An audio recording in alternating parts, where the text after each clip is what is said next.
بسم اللہ الرحمن الرحیم۔ آج میں آپ کو بچے کی تربیت کا عبرت آمیز واقعہ سنانے جا رہی ہوں۔ ایک بچہ اسکول میں پڑھتا تھا اور یہ سچا واقعہ ہے۔ اس کو اسلامیات کے ٹیچر نے نظم سکھائی۔ وہ نبیوں میں رحمت لقب پانے والا، مراد غریبوں کی برلانے والا۔ وہ بچہ جب بھی پڑھتا تو وہ پڑھتا، وہ نبیوں میں رحمت لقب پانے والے، مراد غریبوں کی برلانے والے۔ استاذ نے کئی مرتبہ کہا کہ شاعر نے والا لکھا ہے، مگر وہ اسی طرح پڑھتا۔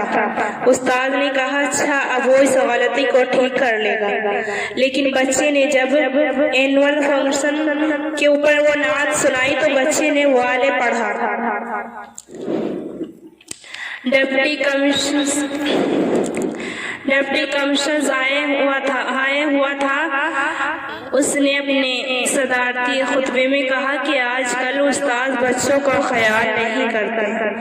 یہ دیکھو، اسلامیات کے ٹیچر نے بچے کو نعت یا نظم پڑھائی اور بچے نے والا نہیں والے کہا۔ استاذ کو پتہ نہیں شاعر نے کیا لکھا، لڑکا کیا پڑھ رہا ہے۔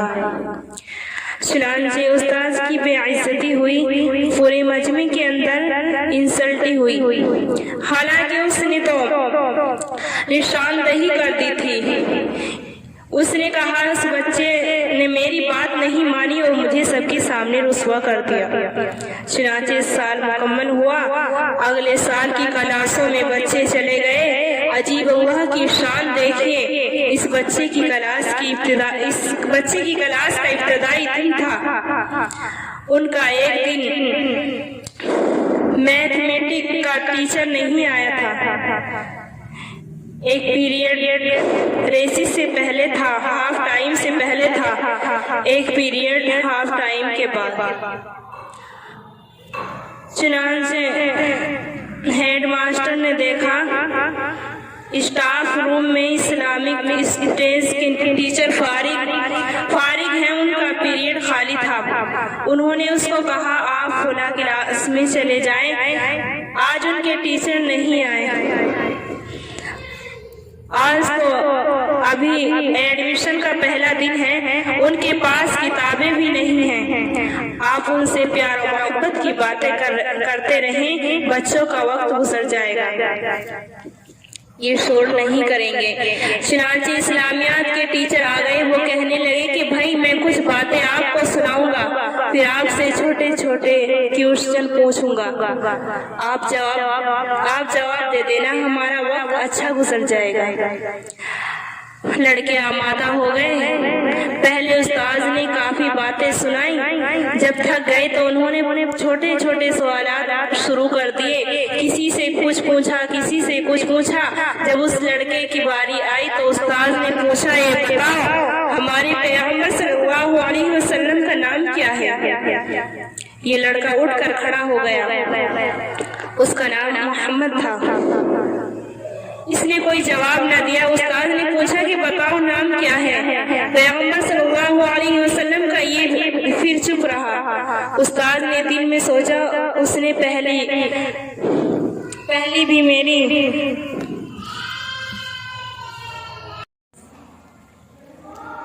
استاد نے دل میں سوچا اس نے پہلے بھی میری پبلک انسلٹ کروا دی تھی، اب پھر پوری کلاس کے اندر میں پوچھ رہا ہوں تو جواب نہیں دیتا۔ مجھے لگتا ہے کہ یہ لڑکا بڑا ضدی ہے۔ چنانچہ استاد نے ڈنڈا ہاتھ میں لیا، قریب آ گیا، کہنے لگا تمہیں ہمارے پیغمبر صلی اللہ علیہ وسلم کا نام آتا ہے؟ لڑکے نے سر ہلا کر کہا جی ہاں۔ پوچھا پھر بتاتے کیوں نہیں؟ لڑکا چپ ہو گیا۔ استاد نے کہا میں تمہاری پٹائی کروں گا، تم نام کیوں نہیں بتاتے؟ لڑکا خاموش ہے۔ ساری کلاس کے لڑکے حیران ہیں کہ یہ تو اتنا نیک اور دینی علم رکھنے والا ہے، یہ کیوں نہیں بتا رہا؟ استاد کو غصہ آیا، بار بار پوچھنے پر بھی بچے نے نہ بتایا۔ استاد نے اس کے تو 4 ڈنڈے لگائے، تھپڑ لگائے، بچے کو کبھی مار نہیں پڑی تھی، پہلی مرتبہ کلاس میں پٹائی ہوئی تو بچہ رونے لگا، آنسو آنے لگے، ابھی مار پڑ رہی تھی، اتنے میں ہاف ٹائم کی گھنٹی بج گئی۔ چنانچہ استاذ کہنے لگے اچھا میں اگلے پیریڈ میں آ رہا ہوں اور میں دیکھتا ہوں کہ تم کیسے نام نہیں بتاتے، میں تمہاری ضد کو توڑ کر دکھاؤں گا۔ استاذ تو غصے میں ہے، یہ کہہ کر چلے گئے، لیکن کچھ بچے ایسے تھے جو اس کے دوست تھے، وہ اس کے قریب بیٹھ گئے اور وہ غمزدہ نظر آ رہے تھے۔ اس بچے کو تو کبھی مار نہیں پڑی تھی، یہ کلاس میں فرسٹ آنے والا بچہ تھا، آج مار پڑی۔ بچہ بلک بلک کر رو رہا تھا، تھپڑ لگے تھے، ڈنڈے لگے تھے، آنسو پوچھ رہا تھا، مگر کسی سے کچھ نہیں کہہ رہا تھا۔ کچھ دیر کے بعد یہ احمد اٹھا اور باہر گیا، وہ بیسن میں اندر جا کر اپنے چہرے کو دھویا، فریش اپ ہو گیا اور آ کر کلاس کے اندر بیٹھ گیا۔ ہاف ٹائم کے بعد فریش اپ اپنی کرسی پر بیٹھا ہوا تھا، ساری کلاس بیٹھ گئی۔ جب دوبارہ پیریڈ لگا، استاذ دوبارہ آئے، اپنا ڈنڈا لہراتے ہوئے انہوں نے کہا احمد کھڑے ہو جاؤ۔ احمد کھڑا ہو گیا۔ انہوں نے پوچھا بتاؤ ہمارے پیغمبر صلی اللہ علیہ وسلم کا نام کیا ہے؟ احمد نے کہا حضرت محمد صلی اللہ علیہ وسلم۔ استاذ خوش ہو گئے، کہنے لگے تم نے پہلے کیوں نہیں بتایا؟ لڑکا پھر خاموش ہے، پھر پوچھا کہ بتاؤ پہلے کیوں نہیں بتا رہے تھے؟ لڑکا پھر خاموش ہے۔ اب استاذ سمجھ گئے کہ اس کے اندر کوئی راز ہے۔ استاذ قریب آئے اور قریب آ کر انہوں نے بچے کے سر پر شفقت کا ہاتھ رکھا، اس کو اپنے سینے سے لگایا، رخسار کو بوسہ دیا۔ تم میرے شاگرد ہو، میرے بیٹے کے مانند ہو، میں نے تمہیں کہا تھا وہ نبیوں میں رحمت لقب پانے والا پڑھنا، تم نے وہاں بھی والے پڑھا تھا اور اب بھی تم نے نام نہیں بتایا، آخر وجہ کیا ہے؟ جب بچے کو پیار ملا، استاذ نے پیار سے بوسہ لیا، بچے نے پھر بلک بلک کر رونا شروع کر دیا۔ استاذ نے تسلی دی اور اس کو پیار دیا، بیٹے رو نہیں، بتاؤ کیا وجہ ہے؟ جب بچے کی ذرا طبیعت ٹھیک ہوئی، وہ کہنے لگا کہ اصل بات یہ ہے میرے والد دنیا سے فوت ہو گئے، ان کو نبی صلی اللہ علیہ وسلم سے بہت محبت تھی، وہ مجھے نصیحت کیا کرتے تھے کہ بیٹے تم کبھی بھی حضور صلی اللہ علیہ وسلم کا نام بے ادبی سے نہیں لینا، اس لیے والا کے بجائے میں نے والے کہا۔ وہ نبیوں میں رحمت لقب پانے والے، مراد غریبوں کی بر لانے والے۔ اور استاد نے پوچھا نام کیوں نہیں بتایا؟ کہنے لگا میرے ابو مجھے کہا کرتے تھے بیٹا نبی صلی اللہ علیہ وسلم کا نام کبھی بھی بے وضو نہیں لینا، میرا اس وقت وضو نہیں تھا، آپ کی مار میں نے کھا لی، آپ میری ہڈیاں بھی توڑ دیتے، میں مار تو کھا لیتا لیکن نبی صلی اللہ علیہ وسلم کا نام بے وضو نہ لیتا۔ اب ہاف ٹائم کے اندر وضو کر کے آیا ہوں، آپ نے پوچھا، میں نے اپنے محبوب صلی اللہ علیہ وسلم کا نام بتا دیا۔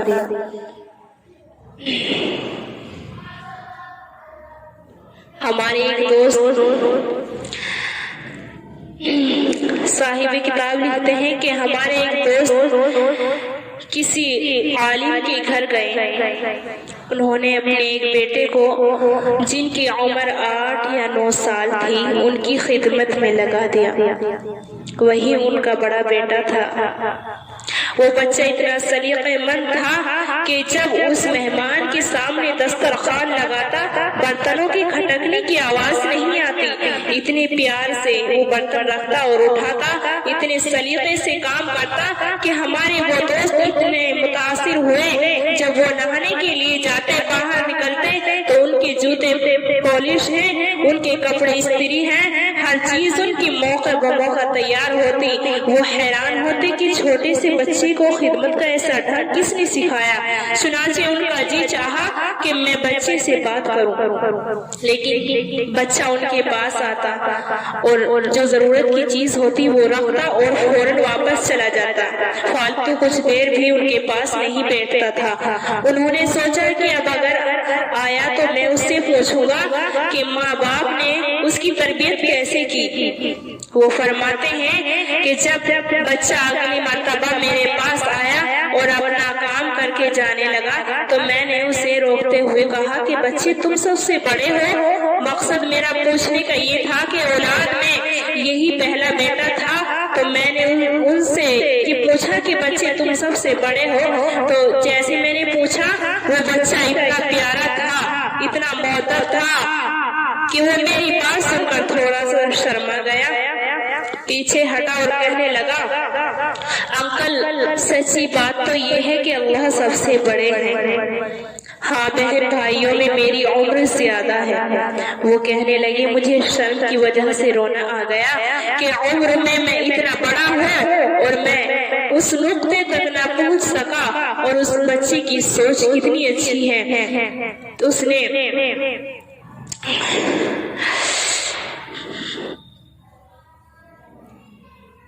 میرا فقرہ تھا کہ تم سب سے بڑے ہو۔ بچہ جواب دیتا ہے کہ انکل اللہ سب سے بڑے ہیں۔ ہاں بہن بھائیوں میں عمر میری زیادہ ہے۔ ایک مرتبہ سیدنا عمر رضی اللہ تعالی عنہ کے سامنے ایک باپ اپنے بیٹے کو لایا۔ بیٹا جوانی کی عمر میں تھا مگر وہ ماں باپ کا نافرمان بیٹا تھا۔ اس نے آ کر حضرت عمر رضی اللہ تعالی عنہ کے سامنے اپنا مقدمہ پیش کیا کہ میرا بیٹا ہے مگر میری کوئی بات نہیں مانتا، نافرمان بن گیا ہے، آپ اسے سزا دیں یا مجھے سمجھائیں۔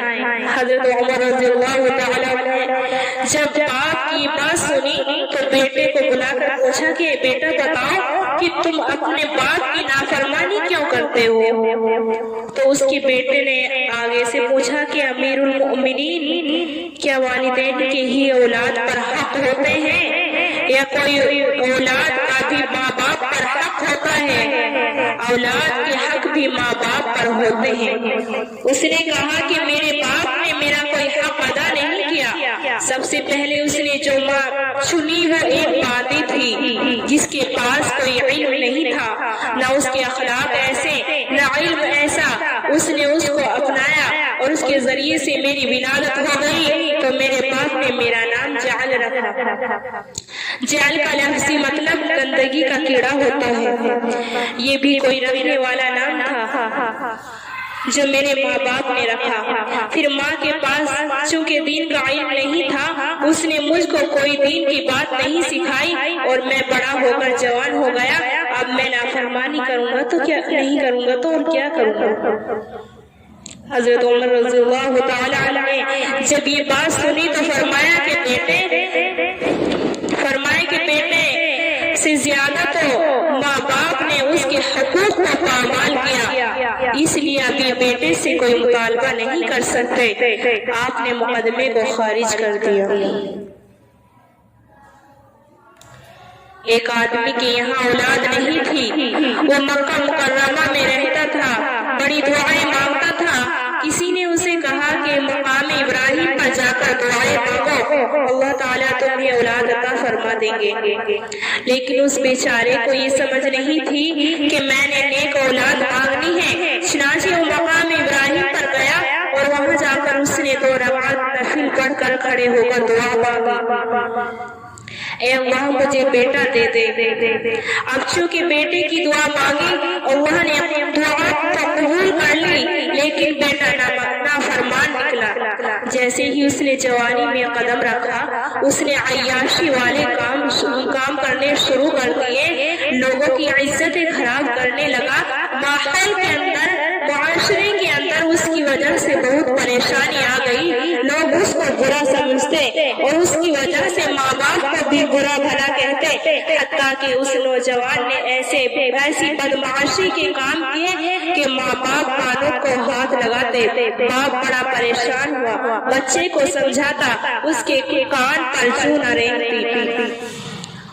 اس کو تو جوانی کا نشہ چڑھا ہوا تھا، وہ بات کو ایک کان سے سنتا اور دوسرے کان سے نکال دیتا۔